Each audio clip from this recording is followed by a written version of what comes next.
Nah, pemirsa yang dirahmati Allah, sangat jelas sekali bahwa cinta ternyata membutuhkan alasan. Kita mencintai orang karena kecantikannya, ketampanannya, karena kekayaannya. Lantas alasan apa yang membuat kita wajib untuk mencintai Allah? Ustadz Arifin akan menjelaskan kepada kita. Silakan Ustadz. Jazakumullah khair. Bismillahirrahmanirrahim. Assalamualaikum warahmatullahi wabarakatuh. Innal hamdalillah nahmaduhu wa nasta'inuhu wa nastaghfiruh wa na'udzu billahi min shururi anfusina wa min sayyiati a'malina. May yahdihillahu fala mudhillalah wa may yudlil fala hadiyalah. Asyhadu an la ilaha illallah wahdahu la syarikalah wa asyhadu anna Muhammadan abduhu wa rasuluhu la nabiyya ba'dah. Allahumma salli wa sallim wa barik ala nabiyyina Muhammadin wa ala alihi wa ashabihi wa mawalah ma ba'd. Bapak Ibu sekalian yang dirahmati Allah, cinta kepada istri berapa persen? Sudah benar jawabannya. Cinta kepada suami berapa persen, Bu? Cinta kepada anak? Masya Allah. Cinta kepada Allah? Wah, tak terbatas, tak terhingga. Masya Allah. Udah pinter-pinter, baru berapa menit dari Ustaz Haikal ya, tapi sudah Masya Allah. Mencintai Allah di atas segalanya. Bapak Ibu di sini dan pemirsa sekalian di rumah, kira-kira lebih cinta Allah atau cinta dunia? Masya Allah. Lebih senang sholat subuh, sholat sebelum subuh, sunnah fajar ya namanya, sholat qobliyah subuh 2 rakaat, atau lebih senang dapat duit 100 juta? Nah. Lebih sedih kehilangan 2 rakaat sebelum subuh atau kehilangan 100 juta? Nah, jawablah dengan jujur karena di situ ada cinta kita kepada Allah Subhanahu wa taala. Sedih Ustaz, dua-duanya sedih. Tapi kalau kehilangan 2 rakaat sebelum kehilangan 2 rakaat sebelum subuh, sedihnya sehari. Kalau kehilangan 100 juta berapa hari sedihnya? Nah, ini dia masalahnya. Oleh karena itu disinilah letaknya apa yang diingatkan dari judul ini, cinta kepada Allah di atas segalanya. Itu mutlak sebenarnya yang harus kita fahami, sehingga kita nanti akan mendapatkan seperti apa yang didapatkan oleh para sahabat Nabi Sallallahu Alaihi Wasallam. Dulu ada seorang sahabat Nabi yang namanya Bilal bin Rabbah. Beliau seorang budak. Ketika mendengar dakwah dari Nabi Muhammad Sallallahu Alaihi Wasallam, beliau masuk Islam. Tuannya tahu kalau ini budak masuk Islam, maka langsung diambil. Diminta balik ke agama nenek moyangnya, dia tolak, nggak mau. Kalau nggak mau akan disiksa, silahkan siksa. Akhirnya disiksa, ditimpa batu. Tetap kalimatnya ahad, ahad. Ditarik, dicopot bajunya semua, ditarik dengan kuda, ditarik dengan onta. Di atas padang pasir sampai berdarah-darah bawah-bawahnya ini ahadun ahad. Jawabannya ahad, ahad, Allah yang esa, Allah yang esa, sambil senyum. Semua orang yang lihat ini sudah kena sihir Nabi Muhammad SAW. Tapi apakah sihir? Bukan. Ada keluarga Ammar bin Yasir, keluarga Yasir. Ini keluarga bukan dari golongan kaya. Masuk ke dalam Islam, orang-orang kafir Quraisy tahu kalau keluarga ini berani-beraninya menjadi pengikut Muhammad. Maka dipanggil satu keluarga, suruh balik, balik kamu. Enggak mau. Murtad dari Islam, enggak mau. Kalau enggak mau akan aku hukum, dicambuk segala macam, tetap saja. Terakhir diambil baju besi dipanaskan sampai memerah. Lalu disampaikan kepada mereka, balik ke agama nenek moyangmu atau baju besi ini akan kami kenakan kepada kalian. Mereka tidak bergeming.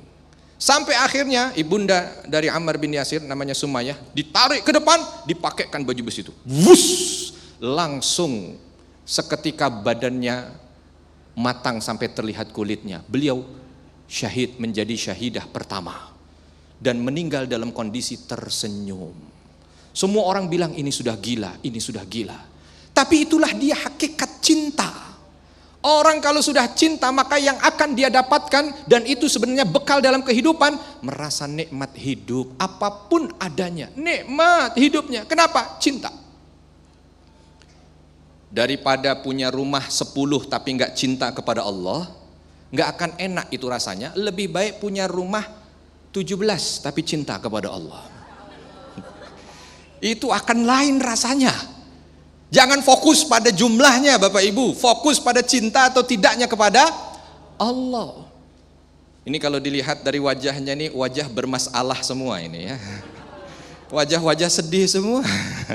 Enggak. Ya insya Allah wajah ceria seperti Babe Haikal ya. Gimana caranya? Kalau kita lihat apa yang ada pada sahabat tadi, dan itu hanya sekian persen dari cerita yang begitu menakjubkan dari para sahabat. Kok bisa mereka seperti itu? Padahal mungkin gizi secara makanan lebih baik kita dibanding beliau.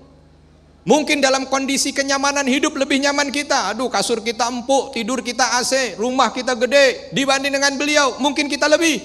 Tetapi yang membedakan antara mereka-mereka yang dimuliakan dengan kedamaian dan kenikmatan itu adalah cintanya kepada Allah.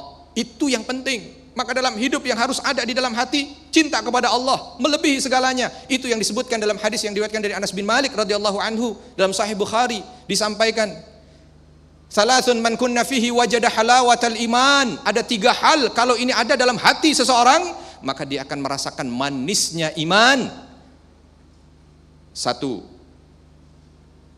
ayyakunallaha wa rasuluhu ahabbu ilaihi mimma siwahuma.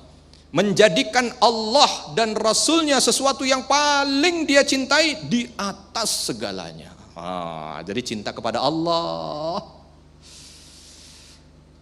Lagi nonton sinetron, Bu, Allahu Akbar, Allahu Akbar. Sinetron apa sholat dulu? Kalau orang solehah sholat dulu. Lagi mancing, Allahu Akbar, Allahu Akbar. Pak, sholat dulu apa lanjutin mancing? Tanggung katanya, ibu-ibu yang jawab. Ya. Bu, punya handphone nggak? Banyak mana sehari yang dibaca? WA apa Al-Quran? Jujur. Ya, kalau begitu ceritanya ini judul kita ini bukan cuma jadi jargon dan slogan. Jargon.